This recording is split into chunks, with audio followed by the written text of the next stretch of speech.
Stacy. This is Chargers Talk 4630, and I've been a Charger fan since 1978. So let me ask you something. Are you tired of the same recycled takes from mainstream sports media? Here, you get respectful, in-depth Chargers analysis from someone who's lived it with great breakdowns, clear insight, and a community that actually gets it. Welcome home, Boat fans. Subscribe to Chargers Talk 4630 for expert Chargers game analysis, trade target breakdowns, motivational football content, and a community that respects the game. If you're looking for authentic Chargers coverage, no ESPN spin, no media fluff, this is where you belong. Join the conversation. Join the community. Join Chargers Talk 4630.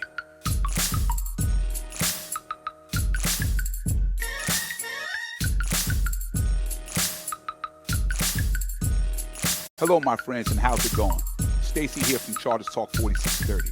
I wanted to hop on real quick and talk about Dameon Pierce for a while. He's been trending in the news the last 24 hours, but before I get started, I want to ask if you can like, share, and subscribe to this podcast to help us continue to grow.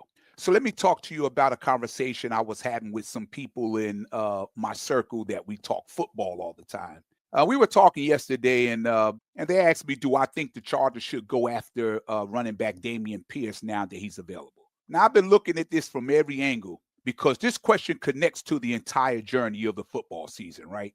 Coming into this year, I love this roster. We were coming off a top 5 defense last year under Jesse Minter. We won 11 games with basically no wide receiver help outside of Lad McConkey. Will Dissly was your best tight end, and he wasn't brought in here for that, right? He was supposed to be a blocking tight end, but because of injuries, he had to take on a bigger role in the offense. And to his credit, he actually held his own catching passes. Now, that was not his job, but he stepped up. You brought in J.K. Dobbins, and we all saw early on he still had the juice. But in the back of your mind, you knew the injury history was always a concern. And sure enough, when they faced the Ravens later in the season, maybe week 9, week 10, somewhere around there, he went down again. He tried to come back, and he just wasn't the same. The offensive line last year wasn't terrible the way it is now, but it wasn't great either. It definitely wasn't where it needed to be. Zion Johnson struggled. Bradley Bozeman was still Bradley Bozeman. We know what that means, right? When that Texans defensive front hit us in the playoffs, it exposed everything. So fixing the offensive line had to be a priority going into the 2025 season. And coming into the season, it just wasn't enough attention addressed to that offensive line, right? You had another year in mentor system. Khalil Mack came back. You made Rashawn Slater the highest paid tackle in the league, and deservedly so, right? He's an all-pro. You had Joe Alt on the other side. Zion was playing a little better. Pipkins moved into the backup role where he belongs.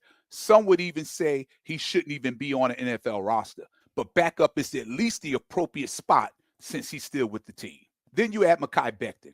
Yes, he's had injuries, but last year with the Eagles, he played 15 games. He played well. He played tough, and he was a big part of that dominant playoff and Super Bowl run blocking for Saquon Barkley. Bringing him in, it looked like a positive for the offensive line, right?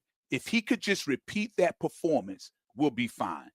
So on paper, you had Slater, Zion, Bozeman by default, Becton, and Alt. A line that could be improved if everyone could remain healthy. And then you added Najee Harris, who has literally never been hurt. Not in high school, not in college, not in the pros. 4 straight healthy seasons, 4 straight 1,000-yard years. Then you draft Amarian Hampton, who some scout says he was the best pure running back in the entire draft. Now you're thinking, Justin Herbert in year 2 of this offense under Greg Roman, Najee and Hampton as a 1-2 punch, an upgraded line. Yeah, expectations were sky high after 11-win season and getting into the playoffs, right? But then everything fell apart. Slater goes down for the year. Joe Alt gets hurt, comes back, re-injures the same ankle, needs surgery, and the season's done. Najee Harris, the Iron Man, blows his Achilles and is done for the season. Hampton gets a high ankle sprain and is out for at least 4 weeks or more. Becton going in and out of the lineup, refusing to play through discomfort, not playing with any kind of toughness. Bozeman is still Bozeman, which now affects Zion because he has to compensate for him on every snap. Now you're looking at Kamani Vidal, who has played well in stretches, but he's not a full-time starter. Haskins goes out for the season. Suddenly, you are extremely thin at running back. Yes, Hampton is expected back after the bye. That's great, but you still have almost no depth at the position. And with the problems on the offensive line, you need fresh legs. You need bodies who can create something when the blocking isn't perfect, right? Hey guys, I got to put you on to something I've been checking out. It's a company called Distill Union. They make these slick minimalistic wallets and magnetic key organizers, right? That just makes life easier. And get this, I've got an exclusive 20% off just for you.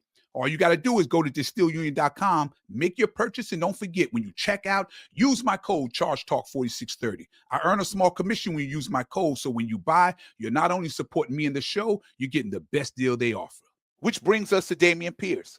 Pierce had a strong rookie year in 2022. He finished with 1,100 yards, 5 touchdowns. He runs with power. He runs angry. He has decent speed. He doesn't need a major hole to get moving. And the key here, you don't have to trade for him. No draft picks, no compensation. If he clears waivers, he's literally a free, low-risk, high-reward signing. So do I think he fits Greg Roman's system? Absolutely. This scheme requires backs to run between the tackles, stay physical, keep the chains moving, right? Exactly Pierce's style. Even with Hampton returning, the Chargers are still extremely thin at running back. The plan was the 1-2 punch with Najee and Hampton, right? But injuries destroyed that plan. Pierce, Hampton, and Vidal can at least stabilize the position. Now let me talk to you about this offensive line problem. Left tackle is a mess. I gave a quick preview on my shorts when we acquired Trevor Penning and reported what I saw and what he did as a tackle. And it's still posted there if you want to go and watch it for confirmation. Now, I got some pushback in the comments. People were saying, I don't agree with you. I think it was a good trade and he'll do fine. Cool. I understand everybody will have their own opinion and their own take. That was mine. Trevor came in and looked exactly what he looked like playing for the New Orleans Saints, which is why they moved him to guard. The film is the same. Nothing's changed. Penning was benched in the third quarter for the very player he replaced, who was deculous. At this point, it is too late in the season for experiments. Now, look, I'm not a coach. None of us are. But I know what I see. Plenty of great analysts and coordinators and coaches never played the game of football. But they understand X's and O's. They understand how football is supposed to be played, right? And film doesn't lie. Production doesn't lie.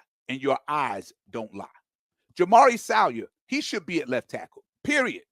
A few years ago, he played the entire season there when Slater went down before, and he gave up only 1 sack. That is proven production. I would put Salyer at left tackle, Zion at left guard, Bozeman stuck at center because they're not moving him, Penning at right guard, and rotate Pipkins and Becton at right tackle. You don't have many choices. It's what you got. You got to do something different than what you're doing now. And that circles right back to Dameon Pierce, right? Does he fix the whole offense? No. Does he move the needle? Yes. He gives you real depth. He gives you a runner who can handle physicality behind a shaky line. He gives you someone who won't require draft capital. He gives you someone who won't handcuff your salary cap. He gives you options to run more 2 tight end sets between Fitz, Matlock, and Disley, and you could chip more often, right? He gives you a chance to temporarily stabilize the offense while trying to make a playoff push. So do I think the Chargers should sign him if he clears waivers? Hell yes. You don't have many choices, right? And doing nothing is worse. Go get the guy. See what he could do. It costs you absolutely nothing. And it helps you today, tomorrow, and down the stretch when you're fighting for that playoff spot. That's my take on it. This is Stacy from Chargers Talk 4630. Please like, share, and subscribe to continue to get this content, and I'll talk with you soon. Vote up.